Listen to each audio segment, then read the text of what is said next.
everyone, welcome back to my channel. My name is Joy, also known as Jodam. In this video I'll be talking about doing love the right way, and I'm not here alone talking. I have my guest here. Meet my guest. Okay. Hello everybody, my name is Tomi. I'm a copywriter and a counseling psychologist, so it's good to be here with you. Welcome ma to my YouTube channel. I really appreciate you to be here. Ma, I'll be asking few questions young people out there are asking, so you'll be giving us answers to them. So ma, the first question here is, how long can one be in a relationship? Alright, thank you so much for the question. So being in a relationship cannot be boxed. Like, it shouldn't be too long and it shouldn't be too short. So I think the average should be 6 months and few years. But then it shouldn't be too long because it's a time to actually prepare for marriage itself. Okay. Alright, thanks. Now the second question is like, how old can one be in a relationship? Like, how old can you before you can start a relationship? Alright, thank you for asking that question. Right, actually, because you can see teenagers and all that going into a relationship. Yes. But then, as long as you're an adult, like you are legal, you can go into a relationship. But then you have no business with a relationship where your priorities are not set right. That is, you have not found purpose. But then when your priorities are set right and you know where you are going, so then you can go into a relationship. So ma, are you saying that if you haven't found purpose, you shouldn't be in a relationship? Exactly. Like how Adam was in the garden, he was doing the work of God. Then God like, wow, no, you don't need to be alone. You create him and help me. Yes. Thank you very much. Next question is, why is Valentine's Day so present on teens and even adults? Like now, how Valentine is coming very soon, everyone is pressured. Especially the youth are like, no, my boyfriend will get me that. Oh, I don't have a boyfriend and all that. Everyone is pressured that, oh, Val is coming. What will I get for someone or that? So I'm flying budget on that too. Okay. Yeah, the reason why you see teenagers and a lot of people, oh, Val is coming and they are so excited, is because of what the media has painted it to be. Because the media is saying, oh, Valentine is for getting gifts, for going out, like having all the fun in life. That's why. But then every day should be a loving day. Your validation should not be in the media every day. And what's special about Valentine? Exactly what I said, because the media has painted it to be so. Alright, so that's why you see youths and teenagers, and most of the time they don't even get their expectations with you because their validation is in the media. Alright, so that is just a wrong. The next question is, should you change yourself for a guy you like maybe you are too fat, maybe you are short, you are dark, or your character, your values for a guy you like? Alright, so I would like to answer this question in 2 ways. It's a yes and no answer, because you cannot change certain values that are key because of a guy. However, you both are coming from different homes, you guys have different values. But then if you save your relationship and proceed into marriage, you then have to change certain habits because you guys are coming from different homes. So then you have to change some things for a guy, but then you don't have to change good qualities for a guy.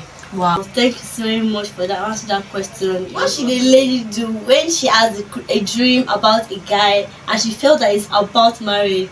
Probably she might have done it from emotions, or even God was even talking to her actually, but she felt that the guy is yet to ask her out. Like, what advice can you give to such a lady? Alright, so basically I would say that you don't actually base a fact on dream, because like you said, you can dream from emotion and it could be God telling you, but then dream should not be the foundation, like the only thing that is holding that conviction. Alright, so if you have a dream and the guy is not walking up to you, he's not saying anything, girl, I would advise that you focus on your life, focus on becoming a better person. So eventually if the guy comes, like, he's very grateful for what is the kind of woman or the kind of lady is about to get married to. Or if he doesn't come, what do? You move on with your life. Like I said, you don't base your dream, like you don't base your conviction just because you had a dream. Alright, so there is more to it. You search the scriptures, like confirm what God is saying. You don't just say, oh, I dreamt of this guy and that's all.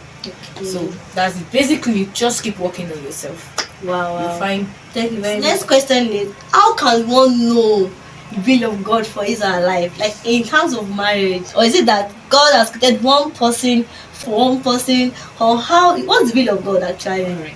So I would like to shake this statement that there is no one man for any woman. Alright. So because probably you dreamt or you saw this brother and the brother is not forthcoming, and in 3 years you saw that this guy is married, life still continues and they've not married your husband. So the will of God starts from building a relationship with God. Do you have a relationship with God? When you have a relationship with God, it's easy to hear God and follows through every aspect of your life, marriage, business, finance, everything. So Wow, wow. So yeah, I'd like to add this. And again, the will of God doesn't mean a person. The will of God is a position. So is it okay to have premarital sex if you know you're going to marry this person? Okay. Okay, this is a godly channel. If I am right, I'm Yes. sure I'm right. It's a godly channel. So, for a Christian, sexual purity is very important. All right. So, having sex before marriage still remains wrong. All right. The Bible talks about the bed undefiled. All right. So, you should not have sex with a man, irrespective of the promises he has made, whether he's going to marry you or not. What if he doesn't end up marrying? What if he even marries you? Do you understand? It's better to just keep your value. All right, it's legal, so no sex before marriage. Wow, thank you very much, ma. So I'd like to add to what she said. Like when you sleep with a man or any kind of man, that trust has been broken. But you feel that you can also give another man sex the way you give to him, maybe the way he persuaded you to have to sleep with him. You can also then another man can also act that way. Then you still give him that kind of sex. So please let us keep to sexual purity. Thank you. Thank you very much for answering that question. The next question. I want to ask this question. What should one be looking for in a husband or a wife? Like what are the values I should be looking for in a man? Alright, thank you so much for the question. Now the Bible still remains clear on it. It told the husband, love your wife. It's a very a very huge value. Alright. And it told the wife, submit to your husband. So every man, if you ask a random man out there, they want a woman who would actually submit, alright, and every woman wants a man who would actually love her. So these are values you should actually watch out for. Other values include honesty. Alright, honesty. When you find, so it's easy to work together when you are honest. So both of you should be honest to each other. Husband, love your wife. That's the guy, love her. Do you understand? Like Christ loved the church, and the church, which is the wife, submits to your husband or your fiancé. Wow. So that means if the man doesn't love God, it can't love you. Exactly. Wow, wow. Thank Exactly. you very much, ma'am, for Yes. answering that question. You're welcome. So that means you must marry. What you should look for in a man is the man that loves God, a man that God loves, and also loves God beyond church settings. Yes. Wow, thank you very much, ma'am. Wow, I was so blessed. Like seriously. So now we've come to the end of today's discussion. Then, ma, please, we'd like to know you, how we can meet you, how we can get in touch with you. In case some people have questions to ask you, then please, your social media handles and all that. Thank you, ma. Alright, thank you so much. It's good to actually be on this channel. Okay, like I said earlier, my name is Tomi. I'm a copywriter and a counseling psychologist.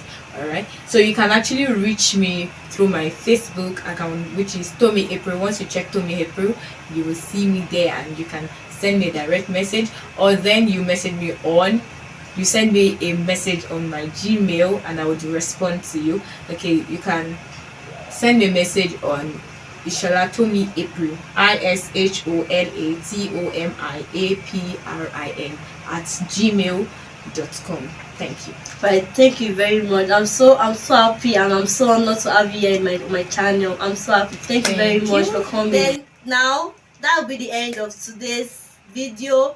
Please subscribe, like, share to your loved ones. If you know you are blessed, make sure you subscribe and like my channel. God bless you. And if I returning subscriber, I love you all. Thank you very much. Bye. Bye.